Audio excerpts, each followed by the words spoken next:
নুরুল হক নূর এখন কোটিপতি। ঢাকা বিশ্ববিদ্যালয়ের সাধারণ এক শিক্ষার্থী থেকে ডাকসুর ভিপি, তারপর পুরোদস্তুর রাজনীতিবিদ। সময়ের ব্যবধানটা 7 বছরের। এই সময়েই কোটিপতি বনে যাওয়া নূরের।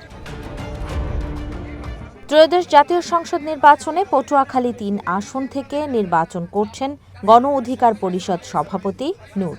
নির্বাচন কমিশনে দেওয়া হলফনামা অনুযায়ী তার সম্পদের পরিমাণ প্রায় 90 লাখ টাকার। স্ত্রী মারিয়ার সম্পদ যুক্ত করলে নূর পরিবারের সম্পদের অঙ্কটা কোটি ছাড়িয়ে যায়।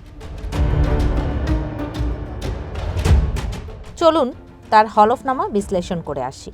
নূরের কাছে নগদ আছে প্রায় 29 লাখ টাকা, ব্যাংকে জমা প্রায় 3 লাখ, শেয়ার বাজারে আছে 3.25 লাখ টাকা, অন্যান্য সূত্রে পাওয়া টাকার পরিমাণ প্রায় 56 লাখ। নূরের স্ত্রী মারিয়ার নগদ অর্থের পরিমাণ প্রায় 31,000 টাকা, যিনি পেশায় একজন শিক্ষিকা। ব্যাংকে জমা আছে 1.5 লাখ, এছাড়া আসবাবপত্র আছে 1 লাখ টাকার। স্বামী স্ত্রী দুজনের নামে কৃষিজমি আছে 11 লাখ টাকার। সব মিলে এই দম্পতির সম্পদের পরিমাণ 1,03,00,000-এরও বেশি।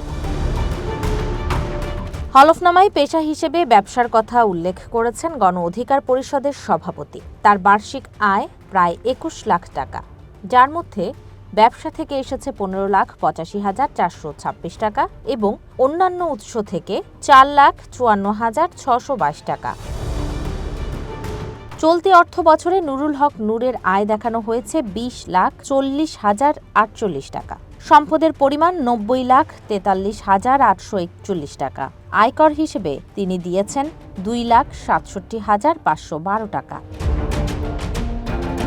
বার্ষিক আয়ের দিক থেকে রাজনীতির মাঠের অনেককেই ছাড়িয়ে গেছেন নূর। বিশ্লেষণে দেখা গেছে তার বার্ষিক আয় বিএনপির ভারপ্রাপ্ত চেয়ারম্যান তারেক রহমান, জামায়াত আমির শফিকুর রহমান ও এনসিপির আহ্বায়ক নাহিদ ইসলামের আয়ের চেয়েও বেশি। হলফনামা থেকে দেখা যায় তার নামে চলমান 6 মামলার বেশিরভাগই তদন্তাধীন।